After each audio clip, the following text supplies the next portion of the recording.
Hello everyone.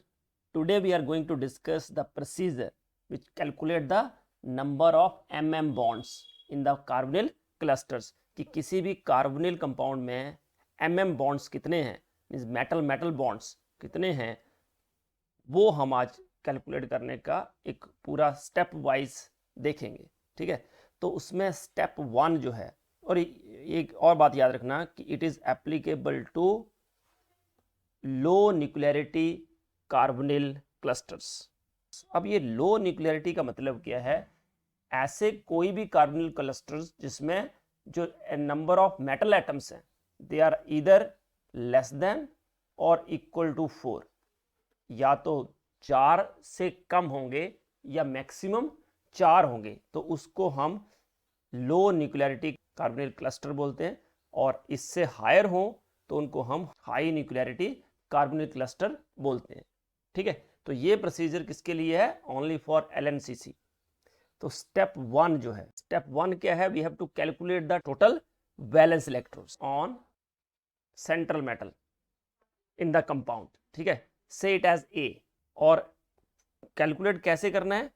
Number of valence electrons plus number of electrons from each ligand plus minus charge.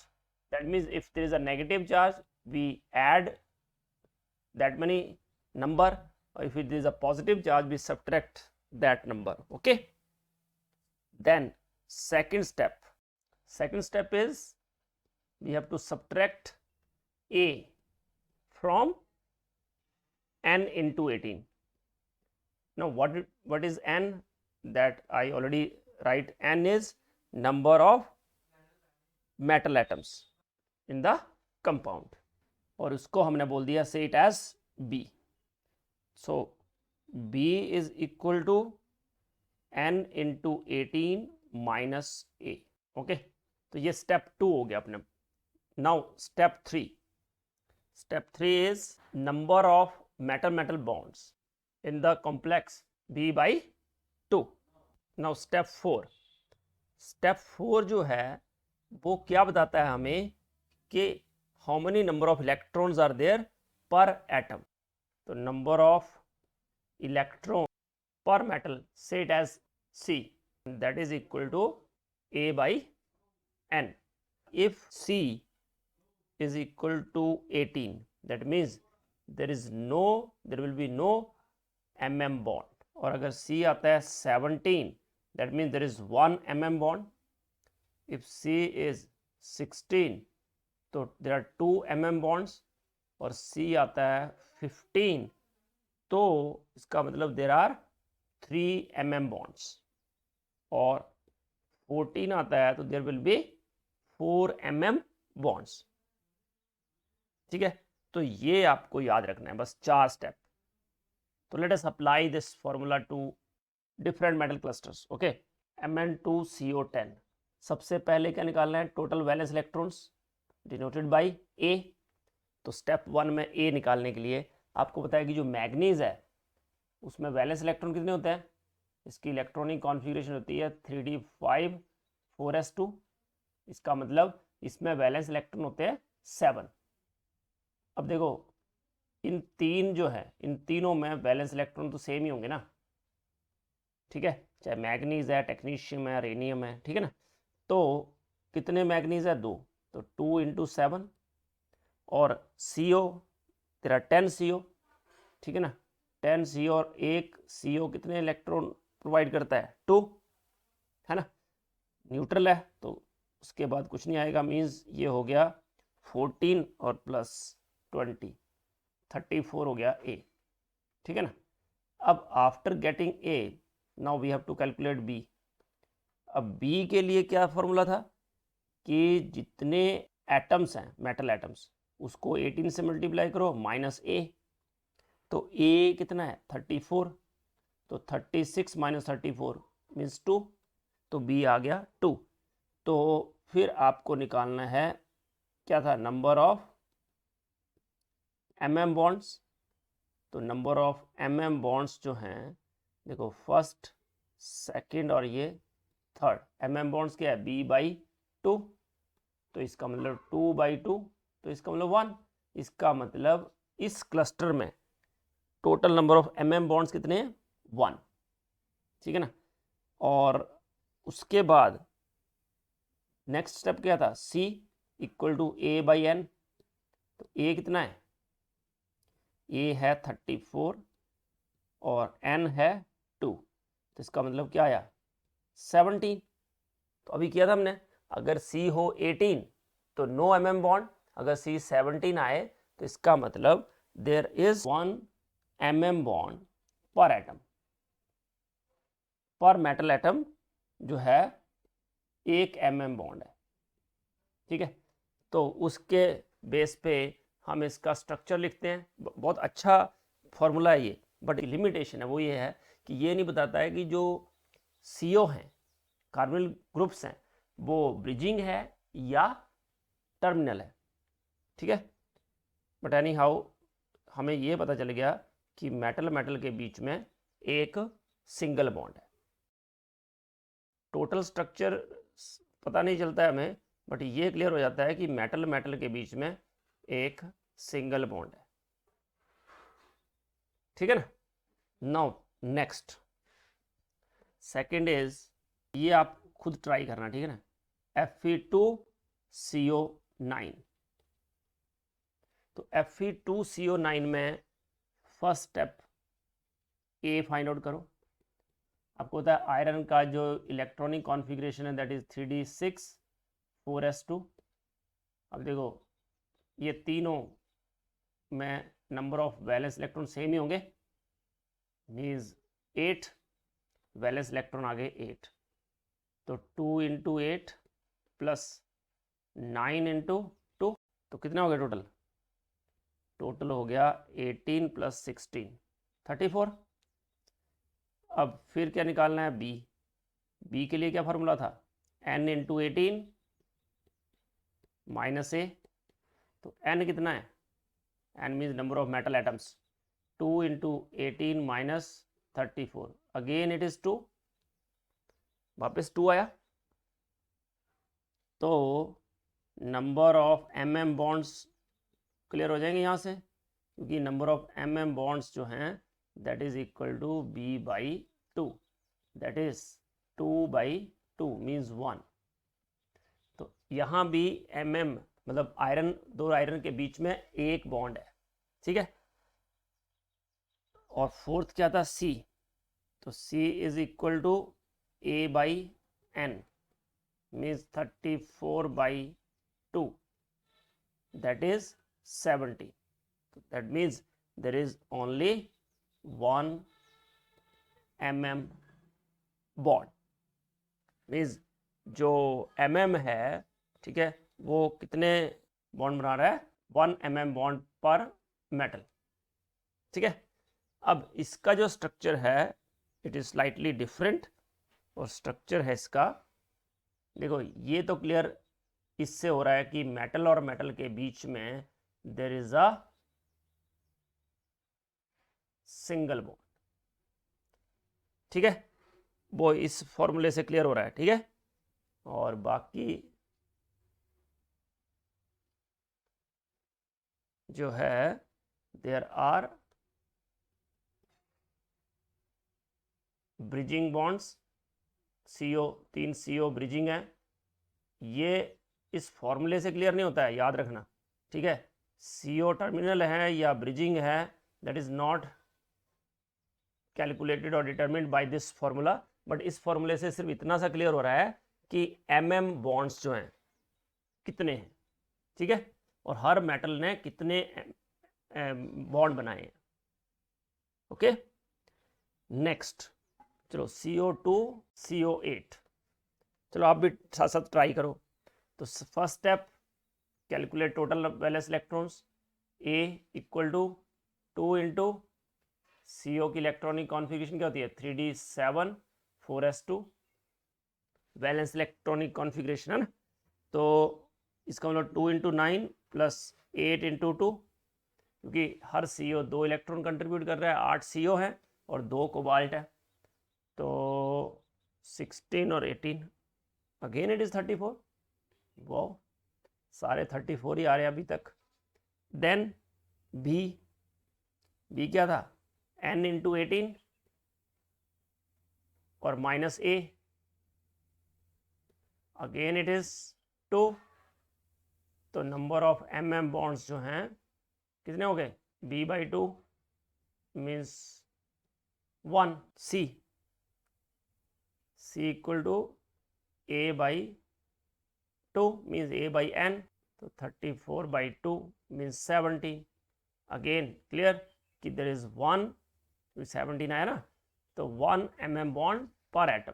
तो उसके base पे अगर structure की बात करें, CO और CO के बीच में एक सिंगल बॉन्ड है, वो तो क्लियर हो गया फ्रॉम द फॉर्मूला।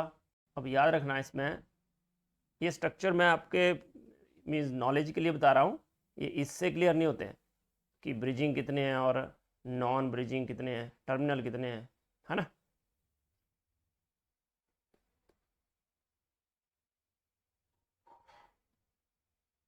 ये जो स्ट्रक्चर है दैट इज इन सॉलिड में देयर आर 2 ब्रिजिंग बॉन्ड्स, ठीक है। और सॉल्यूशन में क्या होता है, जब इसको हेक्सेन में डालें हम, ब्रिजिंग बॉन्ड्स जो हैं वो टूट जाते हैं। तो ये है इन सॉल्यूशन,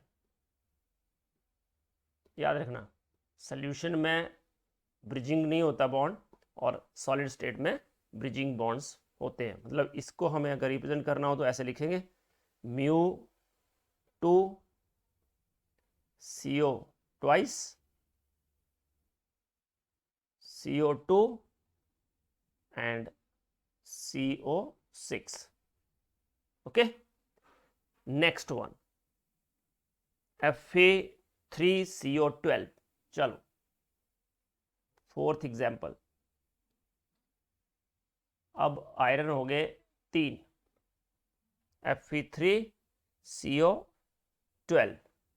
तो अगेन ए लिखो, ए क्या हो जाएगा, टोटल वैलेंस इलेक्ट्रॉन्स 3 इंटू, अभी किया था आयरन में कितने वैलेंस इलेक्ट्रॉन होते हैं 8, और 12 इंटू 2 तो 24 और 24 मीन्स टोटल हो गए 48। Then B that is n into 18, मतलब 3 इंटू 18 और माइनस कितने हो जाएंगे ए दैट इज 48, तो 54 माइनस 48, इसका मतलब ये आ गए 6। तो नंबर ऑफ mm बॉन्ड्स कितने हो गए, now there is a change, right. Number of mm bonds is b/2 that is 6/2 means 3 mm bonds होंगे, ठीक है। अब 3 mm बॉन्ड्स हैं, पर मेटल कितने हैं वो फाइंड आउट कर लेते हैं, that is equal to A/n, मतलब A हो गया अपना 48 डिवाइडेड बाई 3, मतलब 16 हो गए। 16 का मतलब है देर आर 2 mm बॉन्ड्स पर मेटल, हर मेटल 2 mm बॉन्ड बनाती है, इसका मतलब ये हुआ, ठीक है ना। तो देखो आयरन हो सकता है, रुदेनियम हो सकता है, ऑस्मियम हो सकता है, तीनों का एक जैसा ही होगा ना, Fe3CO12 या RuCO3 है ना, Ru3CO12 या OS3CO12। चलो तो सबसे पहले मैं लिखता हूँ Fe3CO12। तो Fe3CO12 में याद रखना कि पहले तो आयरन जो है 3 है अपने पास, और तीनों आयरन जो हैं टोटल जो मेटल बॉन्ड्स हैं वो हैं 3, और हर मेटल 2-2 बॉन्ड बनाती है। हो गया सेटिस्फाई पूरा। नाउ तो देखो इसमें 2 ब्रिजिंग है ना, और बाकी इन पे 3 टर्मिनल और 2-2, इन दोनों के बीच में 2 ब्रिजिंग है, तो 3 3 6 7 8 और ये 4, ये चारों टर्मिनल है। एक आयरन पे चारों टर्मिनल, और 2 आयरन जो हैं उनमें 2 ब्रिजिंग और 3 टर्मिनल, ठीक है। अब ये कैसे पता चलता है, that is not determined by the formula I have written, जो मैंने लिखा है formula, that is only for metal metal bonds, ठीक है। और यही अगर मैं रुदेनियम के लिए बनाऊं तो याद रखना, रुदेनियम में देखो मेटल मेटल बॉन्ड्स तो सेम वैसे आएंगे, बट इसमें याद रखना कि 4 CO जो है टर्मिनल है हर एक रुदेनियम पे, ठीक है। Same is the case with osmium, osmium के लिए भी सेम वैसा ही, हर एक पे 4 CO टर्मिनल। अब आप पूछोगे कि सर तो कैसे क्लियर होगा कि आयरन में ब्रिजिंग है और रुदेनियम और ऑस्मियम में जो है वो नॉन ब्रिजिंग है सारे। तो इसके लिए मैं थोड़ा सा हिंट दे सकता हूँ आपको, है ना, कि क्यों ऐसा होता है। उसके लिए हिंट क्या है कि जैसे जैसे हम डाउन द ग्रुप जाते हैं, है ना, जैसे आयरन से गए हम रुदेनियम, रुदेनियम से ऑस्मियम, या फिर कोबाल्ट से नीचे क्या होता है रोडियम एंड देन इरिडियम। तो जैसे डाउन द ग्रुप जाते हैं तो क्या होता है कि जो ब्रिजिंग CO के ऑर्बिटल्स होते हैं they are less able to interact effectively with the transition metals. मैंने बोला as we go down the group जो ऑर्बिटल्स हैं ब्रिजिंग CO लिगेंड्स के, they are less able to interact effectively किसके साथ, विद द ट्रांजिशन मेटल, क्योंकि metal का size क्या हो जाता है इंक्रीज, तो metal metal bond length increase कर देती है, ठीक है ना। अब metal metal bond length increase करेगी तो जो मेटल कार्बन बॉन्ड लेंथ है वो भी इंक्रीज करेगी, और एट द सेम टाइम जो मेटल कार्बन मेटल जो बॉन्ड एंगल है वो भी ओपन अप हो जाएगा। तो इनमें से दोनों में से कोई भी चेंज जो है वो कंपाउंड को क्या करता है, डिस्टेबलाइज। इसलिए जैसे जैसे हम डाउन द ग्रुप जाते हैं वैसे वैसे जो ब्रिजिंग करने की कैपेसिटी होती है वो कम होती जाती है, ठीक है, समझे। Same is the case with जैसे Fe2CO9 है ना, तो Fe2CO9 में कितने ब्रिजिंग लिगेंड्स थे, देख लो Fe2CO9 में देर आर 3 ब्रिजिंग लिगेंड्स, ठीक है। बट वही जब हम बात करते हैं रुदेनियम 2CO9 या ऑस्मियम 2CO9, तो उसमें जो होता है देर is only single bridging CO ligand, ठीक है। कैसे देख लो, उनमें कैसा होता है दोनों में ही, अगर मैं उसको मेटल M लिखूं तो M सिंगल बॉन्ड तो होगा ही, ठीक है, और एक ही CO जो है वो एज अ ब्रिजिंग होगा। क्लियर हो गया। तो जैसे जैसे हम जो डाउन द ग्रुप जाते हैं तो CO की जो एबिलिटी है टू ब्रिज ट्रांजिशन मेटल्स वो डिक्रीज करती जाती है ना। देख ही रहे हो आप कि यहाँ जब आयरन की बात हो रही थी तो 3 CO as a bridging ligands थे, बट जब रुदेनियम और ऑस्मियम की टर्न आई तो there is only 1 CO as a bridging ligand. और क्यों होता है वो मैंने आपको बता ही दिया, ठीक है ना, क्योंकि वो डाउन द ग्रुप जाते हैं तो डिस्टेबलाइज कर देता है ना, क्योंकि मेटल कार्बन बॉन्ड की लेंथ भी इंक्रीज करती है और साथ साथ क्या होता है ये एंगल है वो भी ओपन अप होता जाता है, इसलिए मॉलिक्यूल क्या होता है डिस्टेबलाइज। तो इसमें तो देख लिया आपने कि जब Fe3CO12 था तो 2 CO as a bridging ligand थे, बट जब Ru3CO12 और OS3CO12 था तो there is no CO as a bridging ligand. Got it. Now CO4CO12, तो CO4CO12 में अगर हम देखें तो टोटल वैलेंस इलेक्ट्रॉन जो हैं that is equal to 4 × 9 plus 12 × 2, 36 plus 24 means 60। तो B क्या आ जाएगा 4 × 18 माइनस A 72 माइनस 60 मतलब 12।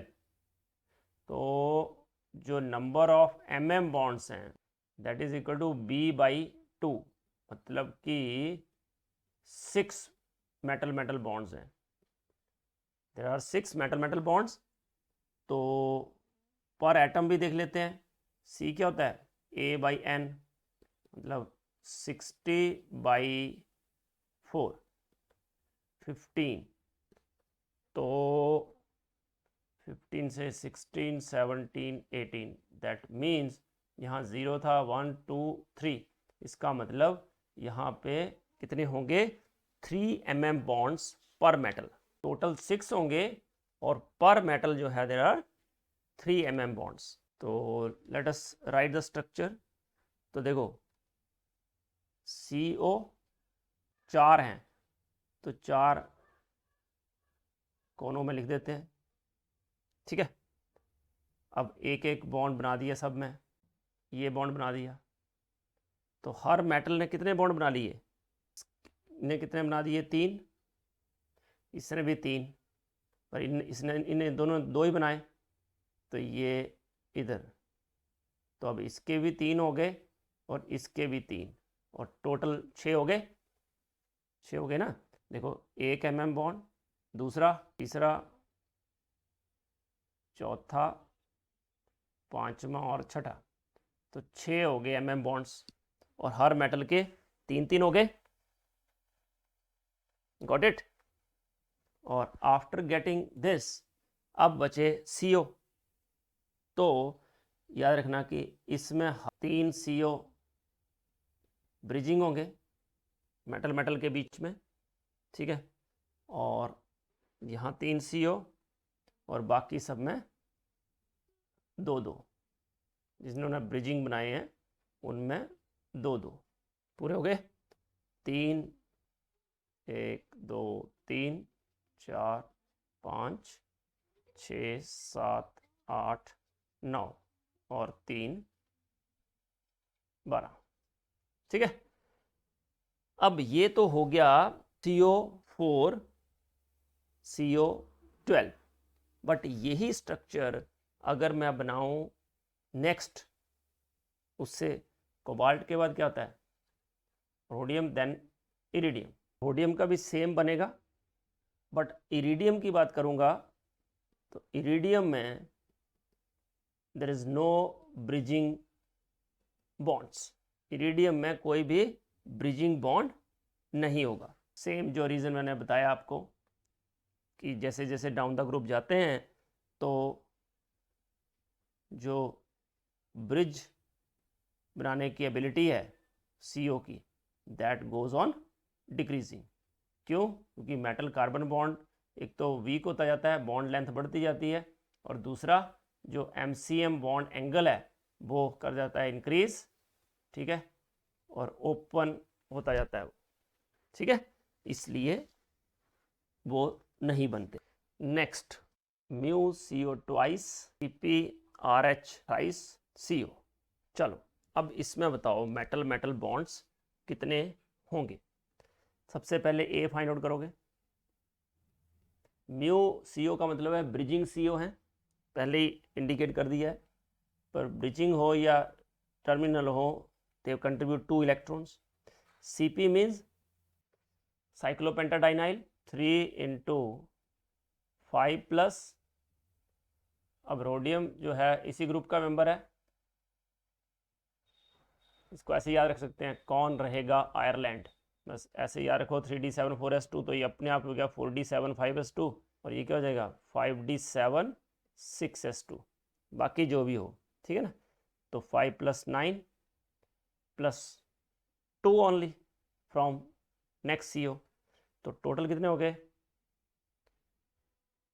4 + 42 + 2 मीन्स टोटल हो गया 48। टोटल वैलेंस इलेक्ट्रॉन हो गए 48। Now B is N × 18 minus A, कितने आ गया अगेन 6। तो नंबर ऑफ MM बॉन्ड्स जो हैं इज B/2 मीन्स 6/2, तो ये हो जाएगा 3, ठीक है। अब next C, that is A/N। तो A है अपने पास 48 और N है 3, तो 16 means 17 18, so there are 2 mm bonds पर मेटल, हर मेटल 2 mm बॉन्ड बनाती है। वी हैव 3 रोडियम्स, टोटल बॉन्ड्स हैं 3, तो ऑब्वियसली ये 3 बॉन्ड और हर मेटल के 2 2 हो गए, दैट्स इट। और 2 CO as a bridging and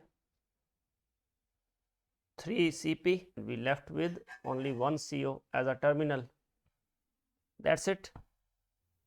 next, तो इसमें पहले टोटल वैलेंस इलेक्ट्रॉन निकालोगे, तो टोटल वैलेंस इलेक्ट्रॉन जो हैं वो कितने हो जाएंगे, 2 × 4 plus next 2 × 8, iron 3d6 4s2, और कार्बोनिल कितने हैं 3, तो 3 × 2, तो ये हो गया 8 + 16 + 6, टोटल हो गया 30। तो B जो है दैट इज कितने मेटल हैं 2 × 18 माइनस A कितना आ गया 36 - 36, तो इसका मतलब number of MM bonds that is equal to B/2, मतलब 6/2, कितने हो गए 3। तो मेटल मेटल बॉन्ड्स हैं 3। अब पर मेटल भी देख लेते हैं, C = क्या था A/N, A है 30 और N है 2, मतलब 15, सो 15 + 16 17 18, मतलब देर आर 3 MM बॉन्ड्स पर मेटल। टोटल MM बॉन्ड्स भी 3 हैं और पर मेटल भी 3 हैं, और आयरन तो अपने पास 2 ही हैं, इसका मतलब दोनों आयरन जो हैं उनके बीच में ट्रिपल बॉन्ड होगा। वी लेफ्ट विद 2 C4H4 और 3 CO हैं, तो 3 CO में से 2 CO तो क्या हो जाएंगे टर्मिनल, और 1 CO जो है that is bridging, that's it. Now next, ये स्ट्रक्चर अपने पास CP अगेन साइक्लोपेंटाडाइनाइल। अब आपको पता है कि अगर साइक्लोपेंटाडाइनाइल है तो कितने इलेक्ट्रॉन देगा 5, एंड डबल नंबर लिखेंगे क्योंकि ट्वाइस है ना पूरा, तो 5 from CP। Molybdenum, so molybdenum किस ग्रुप में आता है, ये कार मोटर वाली, इसको ऐसे याद रखना है, कार मोटर वाली। क्या होता है 3d5 4s1, मतलब वैलेंस इलेक्ट्रॉन 6, तो सब में 6 होंगे, 6 + 2 × 2, तो कितना हो गया 15, 2 × 15 मीन्स A आ गया 30। Now what is B, so B आ गया, तो मॉलिब्डेनम कितने हैं 2, सो 2 × 18 - 30, अगेन 6, इसका मतलब नंबर ऑफ MM बॉन्ड्स जो है 3। और पर मेटल भी निकाल लेते हैं, C = A/N, तो A कितना है अपने पास 30 डिवाइडेड बाई 2, सो 15 मीन्स 15 16 17 18, तो ऑब्वियसली 3 मेटल मेटल बॉन्ड्स होंगे पर मेटल, इसका मतलब now again there is triple bond between molybdenum, triple bond होगा, ठीक है, और 2 CO 1 साइक्लोपेंटाडाइनाइल पर मॉलिब्डेनम। टू मेक सिमेट्री आप ऐसे लिख दो, क्योंकि बल्कि ग्रुप्स है ना, तो बल्कि group should be on the opposite side ताकि वो ज़्यादा स्टेबल रहे। तो अब कुछ ऐसे क्वेश्चन करते हैं जो प्रीवियस ईयर्स में आए हुए हैं, तो बेटा देखो, ये गेट 2011 में क्वेश्चन आया हुआ है, जिसमें पूछा है कि number of metal metal bonds कितने हैं Ru3CO12 में और CO4CO12 में। तो चलो पहले Ru3CO12 की बात करते हैं। तो Ru3CO12 में जो टोटल वैलेंस इलेक्ट्रॉन्स हैं वो कितने होंगे? देखो 3 रुदेनियम है, ये फेरस वाले ग्रुप में आता है, इसको ऐसे पढ़ना है फेरस, ठीक है ना, आयरन, रुदेनियम और ऑस्मियम। तो 3d6 4s2 होता है, मतलब 8 इलेक्ट्रॉन, 3 × 8 + 12 × 2, तो 24 + 24 मीन्स 48 हो गए। और बी क्या हो गया?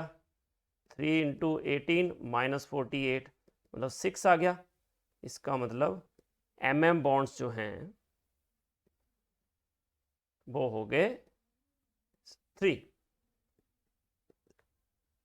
तो 3 mm बॉन्ड्स होंगे। तो 3 वाली 2 ऑप्शन है, ए और डी, मतलब बी और सी तो कैंसिल हो गई। अब बचा CO4 CO12। तो कोबाल्ट टोटल वैलेंस इलेक्ट्रॉन कितने हो जाएंगे? क्या हो जाएंगे? 4 × 9 + 12 × 2, मतलब कितना हो गया ये? 36 + 24 मीन्स 60। ठीक है, उसके बाद बी की बात करते हैं। तो बी क्या हो जाएगा? 4 × 18 - 60 मतलब 12 हो गया, 72 - 60, ठीक है ना। तो नंबर ऑफ mm बॉन्ड्स, तो that is equal to B/2, मतलब 12/2 मतलब 6। So 3 and 6 means option A is correct. तो ऐसे करने होते हैं क्वेश्चंस, कर लोगे? आई थिंक कि मेटल मेटल बॉन्ड्स निकालने अगर आएगा आपको किसी भी लो न्यूक्लियरिटी और कार्बोनिल क्लस्टर में, तो आप आराम से कर सकते हो। तो thank you so much for watching this video. Do like, subscribe and share my channel. God bless you all. Happy learning. जय हिंद, जय भारत।